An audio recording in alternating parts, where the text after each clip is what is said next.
في سياق متصل بالشأن الحقوقي، تتواصل فعاليات الدورة السادسة والعشرين لمجلس حقوق الإنسان بجنيف.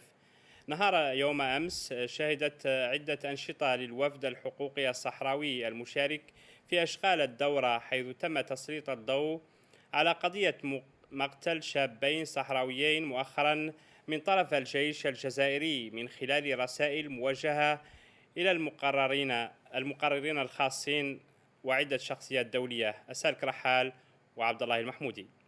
ولد حمادة ولد خندود الأخ الشقيق لخطر حمادة خندود الذي قتلته السلطات العسكرية الجزائرية رفقة الشاب محمد علي نبويه في الحدود الموريتانية الجزائرية، هو اليوم رفقة ناشطين حقوقيين بمقر مجلس حقوق الإنسان بجنيف من أجل تسليط الضوء على قضية الضحايا الصحراويين الذين سقطوا على أيدي الجيش الجزائري، مطالبا المنظمات الدولية في مساعدته على كشف الحقيقة. أنا قال لي حشبول حمادة ولد خندود جاي من المخيمات من أجل أخويا خطري اللي قتلت الجزائر، هو محمد شقيقه محمد علي نده، قتلتهم فديات توطارت، جاوا في كمين الجزائر وقتلهم بدون إنذار، بدون توقيف، بدون سب. نجل تدافع معنا حقنا. إلى عاد تقولون من الجزائر طالبوا محاكمة المسؤولين اللي كاتلين الأشخاص عمدا. ولأجل قضية ذاتها وجه مجموعة من الناشطين الحقوقيين رسائل إلى المقرر الخاص الأممي المعني بمجالات الإعدام خارج القضاء وبإجراءات موجزة أو تعسفية، وإلى المقرر الأممي الخاص المعني بالحق في حرية التجمع السلمي والحق في حرية تكوين جمعيات، رسائل تضمنت المطالبة بمحاسبة المسؤولين عن جرائم التقتيل الممنهج التي يمارسها الجيش الجزائري ضد الصحراويين العزل بالجنوب الجزائري، ويقوم بدفنهم في مناطق مجهولة دون علم ذويهم.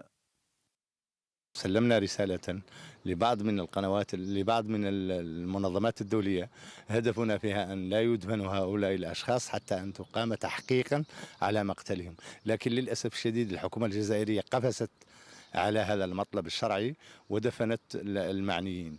إذن اليوم ماذا بقى أمامنا؟ بقى أمامنا هو أن نطالب بأن ينصفوا هؤلاء وأن يعاقبوا المجرمين لهذه الجريمة، وأن تكف الجزائر عن تصفية أبنائنا ظلما وعدوانا بالرصاص. تم قتل هؤلاء الشبان بطريقة وحشية لن تقع حتى في تاريخ الرومان، وتم القفز على الجريمة، تم دفنهم لكي يتم القفز على إخفاء أثار الجريمة، ثم إخفاء السيارة اللي كانت موجودة بالمحجز البلدي لمدينة التندوف تم إخفاؤها كذلك، وتم دفن هؤلاء الشبان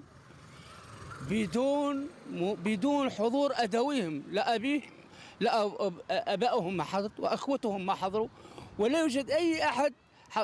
الجزائر السلطات الجزائرية غفزت على إخفاء إظهار الجريمة بدفن هؤلاء الشبان وإخفاء السيارة اللي كانت موجودة بالمحجز البلدي.